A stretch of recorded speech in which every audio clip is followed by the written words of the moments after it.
My name is Andy, and this is the most magical podcast on earth. When I'm not on holiday at Walt Disney World, I'm planning a holiday to Disney. And when I'm not planning a holiday to Disney, I'm talking about Disney, with other UK fans like me who make the trip to Orlando and the House of the Mouse. So whether you're a parks professional or a Florida first-timer, this is the podcast for you. Each episode, I'll be chatting to other Disney superfans to share memories of their magical times, answering your Walt Disney World questions, getting you all the latest news from the parks, and finding out what's happening right now in Orlando. So get your ears on as we take you to the most magical place on earth. This is the most magical podcast on earth as part of the Secret Recordings Network, back with a brand new episode. We'll chat to Disney fan Emma very soon, who was back over at Orlando early this year. In fact, she had a real Florida adventure, not just Disney World. She explored parts of the state that, I'd never even heard of. We'll catch up with Emma very soon. This is our first podcast back for 3 weeks, by the way. Thanks for being patient. I have been away for a few weeks. No, not to Disney World, which did surprise a lot of people. But when I told them where I went, they went, oh, okay, you're still on holiday with the mouse. I was on a Disney cruise in Alaska on the Disney Wonder. I've done a few Disney cruises, and if you've done a Disney cruise, you'll know they're a very special type of holiday. The service, the food on a Disney cruise, I think is next level. I think it's incredible. I think it's old school Disney service, just brilliant. And I think the Disney Wonder, which is the ship I sailed on, I think it's my favourite. I think it's my favourite out of the three that I've done. It's definitely better than the new ship. One of the main things I loved about it, firstly, the ship itself, I loved Tiana's, which is one of the rotational restaurants that you get. Yes, Tiana's place. You can actually eat with Tiana. You meet her, and Lewis is on there playing his trumpet. There was live music. It was like a real proper Disney dinner show with themed food. Yes, we had the beignets. So with the restaurants on the Disney Wonder were brilliant. We met the characters. The characters in their Alaskan outfits are brilliant. Minnie in her little fur coat and Mickey in his yellow waders. Have a look at the pictures on the socials, by the way, at Podmagical. There's pictures there of some of the characters. I also got to meet them in their 25th anniversary outfits for Disney Cruise Line's 25th anniversary. And the big thing about Alaska is the views, the scenery, the wildlife, just incredible. I saw whales. I saw little icebergs floating. It was just breathtaking. The pictures really don't do it justice. No, it's not cheap. I did have a 50% off, which is why I did it, although it did go in the first week of the season as well. So the first week or two and the last week or two are usually a bit cheaper. So that and half price made it very affordable, but just a phenomenal time. Still that Disney magic, but something completely different. All the pictures are on our socials, Facebook, Twitter, Instagram, at Podmagical. But from Alaska to Disney World, should we catch up with Emma? Emma is on the podcast and she's back from Disney. It's been a couple of months now since you've been back from Florida, isn't it, Emma? Yeah, I think it's been about 6 weeks, yeah. And you not just visited Disney, but like you proper explored the area. We were Florida'd out by the end of it. Florida'd out. Now, this is great. Well, so we'll find out everything you got up to. Tell me though, Disney. Why do you love Disney? What do you love about the Disney parks? I think for me, it was just seeing just grown adults revert to being children. Yeah. You know, there was a real age range with our group from 10 years old to 60 years old, and we all had the same response to a lot of things. So you were like a 10-year-old is basically what you're saying. Oh, I was like a 6-year-old. 6-year-old. So how many were on your trip? 8. 8 of you. So who was the organizer? That was my partner's mum. Right. So she did all of our reservations, our timeline, which was hard for me to relinquish the control, but she did a good job. She stood all right then. So did you have like Genie Plus and stuff like that? Did she get involved in all that? Or did you just... We didn't. Right. One of our group was eligible for is it DAS? For the DAS pass, yeah. Yeah. So one of the groups was eligible for that. So because there's only 6 of you that can go on with that, we just kind of took turns to kind of go with the person that was eligible for that. But it wasn't your first time at Disney. What do you remember about the very first time you went? Because you were quite little. Yeah, I was like, I think 5 years old the first time I went. And I just remember just being on my dad's shoulders for like 6 hours a day. I don't know how he did it, and just carried me around so I could look at everything. But it's hard, isn't it? Because you actually you don't remember much until you go back. So I felt quite mean saying to my parents that I didn't really remember much of it. But then when I went back, I was like, oh my God, I remember Main Street and I remember all of this. And Space Mountain's over there. And it kind of comes I remembered more than I thought. And you look at pictures as well, and going, oh, maybe I can't. Oh, yeah, that. And nothing has changed. Well, most of it, is exactly the same, isn't it? For sure. Yeah, pretty much. Have you got a particular favourite memory of any of your Disney trips? Because you've been quite a few times.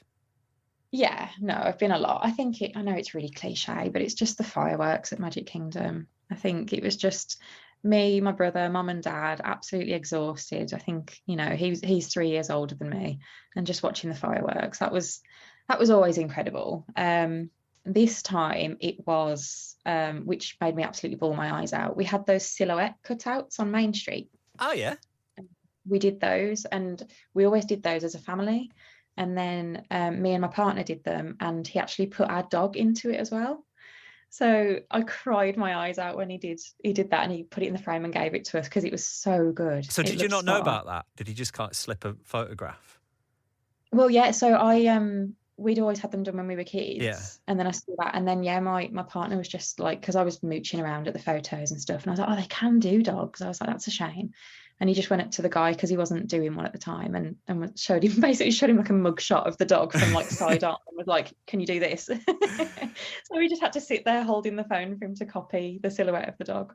That's cute. I don't think I know anybody before who's had their silhouettes done, but yeah, they've been like a Main Street staple for like 50 years, haven't they? They've been there, and I've seen people having it done. But the guy who did ours, he said he's been doing it for 37 years.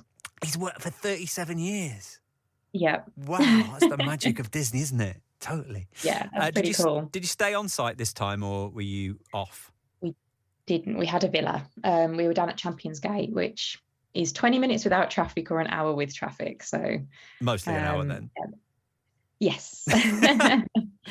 But no, it was good. It was good to kind of, because there were so many of us, but I would love to stay on site next time. Have you got any ideas on any particular resorts? Did you do a bit of resort hopping? Have you got your eye on anywhere?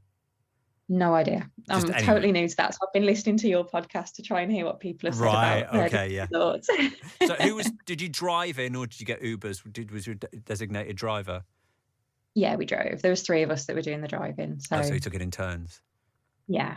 So no drinking around the world at Epcot? Oh, yeah, okay. So okay, here we go. We already laid out the law with that one, and asked my partner's father. We were like, when we go to Epcot, can you drive that day? And he was clueless. He was like, I have no idea why you're so bothered about this day. And we were like, no, but if you can just agree to it, we'll do the other days, whatever you want. But can you just do Epcot? Yeah. And did you drink around the world then? Did you manage to get her all the way around? Yeah, to be fair, as it works out, we were doing the after hours that night, just me and my partner. So I ended up driving anyway, and my partner's father had like the minibus with everybody. So I just watched my partner get drunk, to be honest. So it was great. Interesting, you did the after hours. So which after hours did you do? We did both. Hollywood Studios and Magic Kingdom. Yeah. Because they're quite a lot of money, aren't they? Is it a 3-hour event? How did you find it? I think it was about $160 each. So yeah, a good chunk of money, but I think we just told ourselves we don't know when we'll be back or if we'll ever be back. So it's best to do it. I really enjoyed them. Yeah. I think for Hollywood Studios, the rides, we did every ride, straight on. We did Rock and Roller Coaster 2 or 3 times. So it was great for that. Magic Kingdom was great, obviously, did a bunch of the rides, but just to see Main Street and to be in front of the castle and have it that quiet. Yeah, the very end of the night. Yeah. Yeah, it was incredible. Like, stood there at 1 a.m. with no one there. It was amazing. It's interesting you say that you managed to get on every ride, because like Rise of the Resistance at Hollywood Studios and Seven Dwarfs Mine Train, you can spend an hour or 2 sometimes just queuing to get on that. So if you're only there for 3 hours and you manage to get on that pretty much pays for itself in a way, because time is money, isn't it? Well, yeah, definitely. And by the time you've done Genie Plus and your Lightning Lanes, and because you get the free drinks and free popcorn and ice creams, we were kind of justifying it that way, and trying to add up what we would have spent. Rise of the Resistance, I went into that quite blind. I didn't want to know much about it. And I didn't know how long the actual ride experience is. But yeah, we were pretty much in the thick of it in 10 minutes kind of with that one. Amazing. 10 minutes to get straight on it. I got a photo with the Millennium Falcon on my own, like no one else there. That's priceless, that was cool. And the good thing, it's very late at night because you say you were there till 1 o'clock in the morning, but they pump you with so much sugar with the free ice creams and the free soft drinks. That'll just keep you going all night, won't it? I just had like a sugar high and a brain freeze for 3 hours. And the popcorn, and then you can get bottles of water and stuff. You just fill your bag as well. That'll see you through the rest of the holiday. Yeah, pretty much. Stock up. As we are talking about food, any top tips on places to eat or things that you ate that you really liked? I'm quite boring with this one because we were very sensible and we just took our own lunch a lot of the days. Sensible. We went to Rainforest Cafe at Animal Kingdom. Really enjoyed that. I don't know, because I've heard mixed reviews about it. Yeah. But really enjoyed it. And obviously just Epcot, you're just spoilt for choice there. But in the Norway pavilion, I did have one of the Viking coffees because I had that a lot earlier on in the day before I had to drive, and that was delicious. That gets you going in every way, doesn't it? The Viking coffee. You get the caffeine, you get the sugar, you get the alcohol. It's everything you need to start your day because they open at 10. Yeah, I asked them, I was like, how much alcohol's in it? Because I've got to drive later. And she just held up the cup and was like, this much. And I was like, yeah, but is it a measure? How much is it? She was like, no, just this much. And they just poured booze into it. But if you only had one and it was later on in the day, if you it was fine. And I ate and it was hours later. You were fine. And what's your favourite attraction? See, I've heard you ask people this a lot, and that is such a hard one. I think Cosmic Rewind absolutely blew my brain. Yeah. I didn't know what to expect. I didn't want to know what to expect, and it just blew my mind. And Space Mountain, I'm a good retro Space Mountain, but just not at the front. Going on the front was the most terrifying thing I've ever done. It's a bit of a, I find Space Mountain now, I can't come off that. When I come off that, I can't move for about half an hour. Yeah. I thought, I need a chiropractor to get me through. Whereas Cosmic Rewind it throws you around even more, but it's just so smooth. Yeah. Yeah, so they're very different ones, but obviously both kind of dark roller coasters. But yeah, those are my top two, I think. So you said you went into them quite blind. Did you manage to avoid all spoilers from YouTube and from Instagram and stuff? Did you just purposely avoid stuff so you could go in with a fresh pair of eyes? Because that's hard to do. Yeah, I was trying to watch videos to kind of learn about Genie Plus, if we were going to use it, about the best way to kind of attack the parks and all of that. So I did do a lot of research, and as soon as it started to go on to anything like that, I was just fingers in my ears, la la la la la, get it off the screen. Now, when you went last time, you didn't fly into Orlando Airport, did you? Where did you fly into? No, we went into Tampa. What reason did you decide to fly into Tampa? Because you're staying in Orlando, so why? Well, my partner's mum booked it all, and when the agent that she used was like, oh yeah, Tampa's flights are quieter, blah blah blah, and I was thinking, yeah, right, they're just saying that, but it was so true. The flight was really quiet. Tampa Airport was an absolute breeze, and by the time we'd got the car and driven to where we were staying, it was probably about the same distance as going from Orlando, or the same time anyway. Yeah. And what was you get through immigration? Because I've heard a lot of people say it's pretty quiet once you land, you're pretty much straight through. Yeah, absolutely fine. Yeah. We were at the baggage carousel just as they were starting to come out, so we weren't kind of hung up there and the bags were already out. It was really, really smooth. And cheaper, so it's probably worth it? Yeah, I'd say so. Unless you're staying kind of much more north of Disney. Yeah. I'd definitely recommend it. Good top tip. I want to talk about some of the other places you went as well. So we'll get to that in a moment.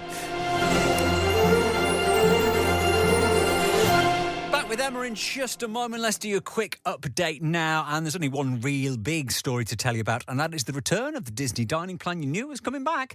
Well, you can now purchase it if you're going next year. So from the second week of January, you can add on the dining plan and the quick service dining plan, and we've got the prices now. The regular Disney dining plan comes in at £77.99 per adult, £24.99 per child per night. That gets you one table service meal, one quick service meal, one non-alcoholic or alcoholic drink with the actual table service meal. You get a snack and you get a refillable mug. Remember, it's one snack. Remember, it used to be two. Yeah. That's the regular dining plan. Also, the quick service dining plan is available as well. They're the only two. The quick service comes in at $47.99 for an adult, $19.99 for a child. That's per night.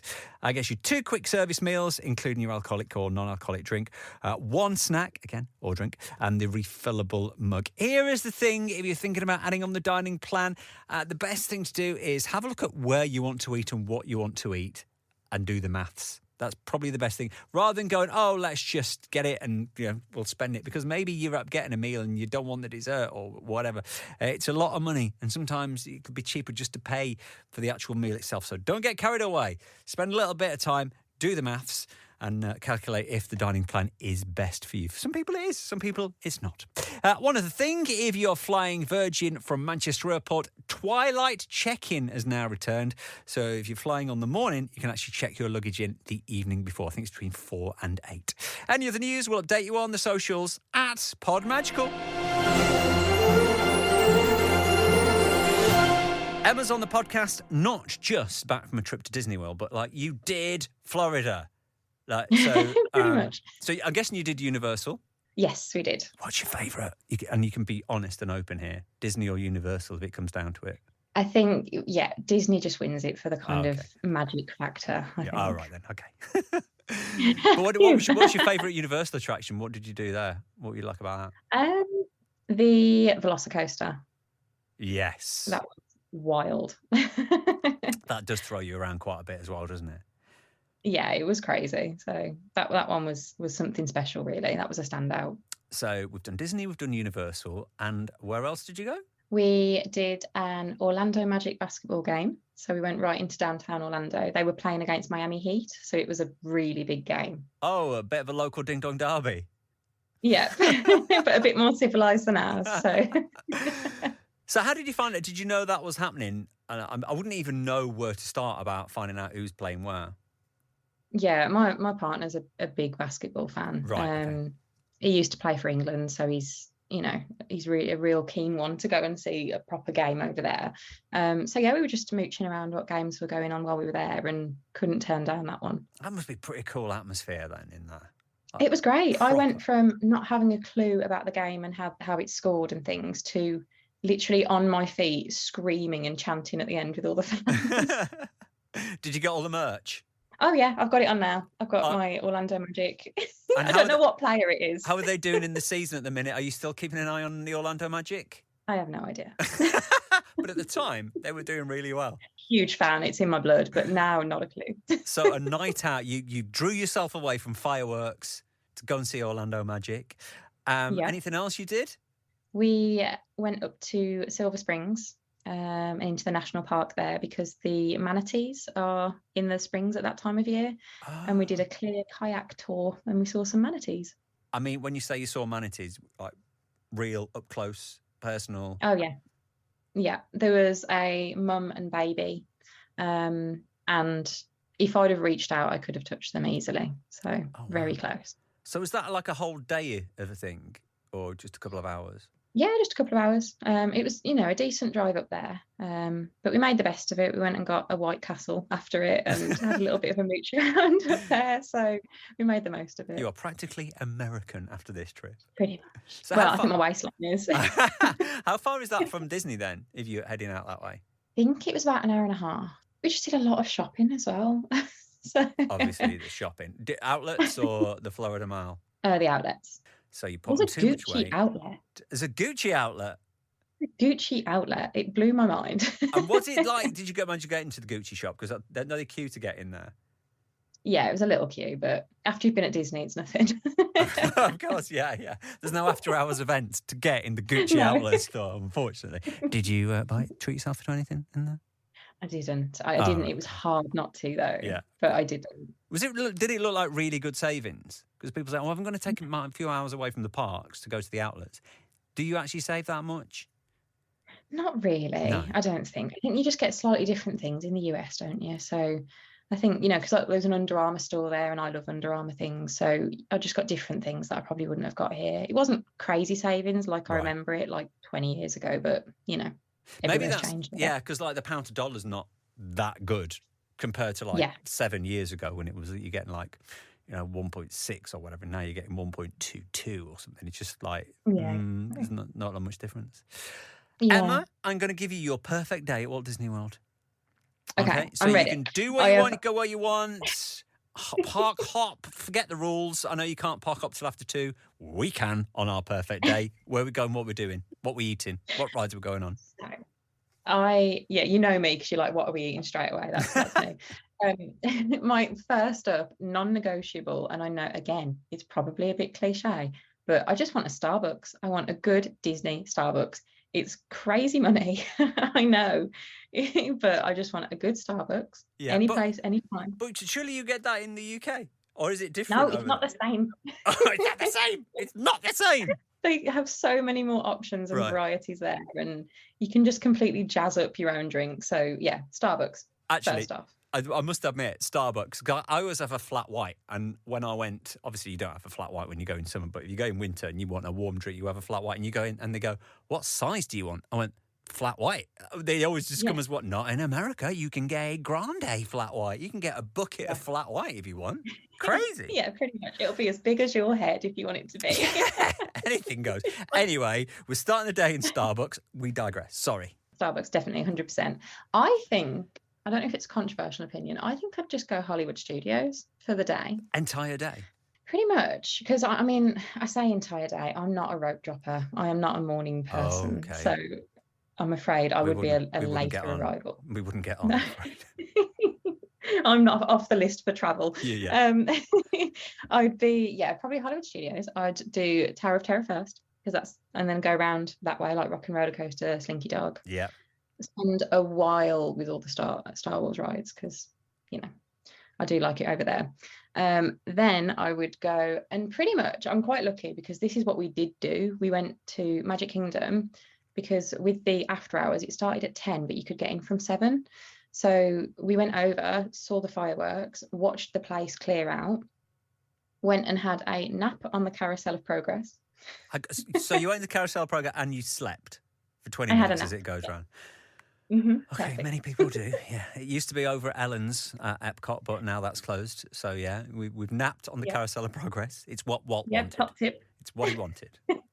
Yeah, and then just after hours at Magic Kingdom, it was amazing. So I think that would be the end of the day for me. So you catch in it would be happily ever after fireworks now, wouldn't it? So yeah, sounds like quite a nice day and actually realistic. Yeah, I think so. You can actually do that. Yeah. So have you discussed going back? You said last time you went, we might not come back ever again. Has it been on the cards? You thinking maybe we'll go back, or maybe one of the Disney parks? Yeah, I think, being totally honest with you, I was, and people are probably going to tune out hearing me say this, but I was really not fussed by Disney either way when it was booked. I was like, yeah, it'll be nice, but I don't get all the hype. And now we've got back and I'm like, yes, I get the hype. I really want to go back. So even though you went as a kid, going as that, what was the gap between your last visit and this visit? Oh, like 20 years. So you were like a proper kid when you went, and then you thought, did it as a kid, not bothered about going as an adult? Yeah. I just didn't. I wanted to see all the Star Wars bits because I was quite a fan of that. Yeah. But Magic. I was like, oh, Magic Kingdom, it's for kids, and so I feel awful saying that now because I absolutely loved it. But you're right, it is for kids, big kids, and people who are kids at heart. So you're right, it's for adult kids. Adult kids. Totally. So maybe we'll go back in a few years, yeah? Oh, yeah. Yeah, I'm a complete convert. Not that I was against it, but I was just kind of not, it'd be nice to go, but I can absolutely see the hype now. Yeah, and we've got Tron now, so maybe you have to go back on Tron. I'm so excited. Yeah. Well, we'll looks great. Lovely chatting to you, Emma. You too. And have a magical day. And we are looking for new guests for the podcast. Remember, we've got brand new episodes every other week. Everybody's got a Walt Disney story to tell. Everybody remembers their first time. You've got a favourite restaurant, favourite attraction, stuff you want to talk about. Let me know. Send me a message. Facebook, Instagram, TikTok, DM me. We are at PodMagical. I do apologise. If you've been in touch over the last few months and going, I want to come on, but I need to come back after my trip. If I forgot to get in touch with you, get in touch with me again. If you want to come on the podcast, chat Walt Disney World, we'll arrange a time. We'll sort up a Zoom. We'll get you on the podcast. Send me a message. Facebook, Twitter, Instagram, TikTok, @Pod Magical. If you are going to be going over the next few weeks, keep an eye on the weather. We're getting into kind of stormy season now. There's some storms on the way to Florida, so just keep an eye on that. The weather is getting hot and humid. The crowds are going to start building as well, because early June is when a lot of the American schools break up for their summer holidays. So you know that a lot of the American schools will go back mid-August, which is why I always say if you can stand the humidity, end of August isn't a bad time to go if you can't have time off UK schools. So a lot of American schools breaking up soon to mid-August. So crowds are going to start getting busy, especially at weekends. We've still got the Epcot Flower and Garden Festival continues, and the Garden Rocks series that goes with that. Over the next couple of weeks, you can catch the likes of Plain White Teas, the Spinners, the Commodores are going to be at Epcot. So all included with your Epcot price. Don't forget about that. And the top tip for this episode, check out the Dr. Phillips Centre in Orlando. Now, if you've been quite a few times, you're looking for other stuff to do, and you love a bit of a Broadway musical, the Dr. Phillips Centre get a lot of the Broadway shows that when they leave New York, they go on tour around America, and that's where they go. So you'll get to see things like, I think Aladdin is on probably January, and Mrs. Doubtfire and Beetlejuice, the big Broadway shows, go on tour, and the Dr. Phillips Centre in Orlando is where they are. And it's not far from Walt Disney World. If you want a night at the theatre one night, catch some shows that are on tour in America before they come to the UK, have a look at that. If you are going, make sure you tag me in your pictures, especially on Instagram, then I can share them. We like to follow along and live your Walt Disney World life through you while we're here in the gloomy UK. So do get in touch if you want to be on the podcast. Make sure you hit that subscribe button as well, because we've got brand new podcasts coming out every other week. Every 2 weeks we've got brand new guests and more memories. Send me any questions you've got for those as well. Do reach out. Give me a shout. This is as much about you as it is about me. And until next time, please stand clear of the doors.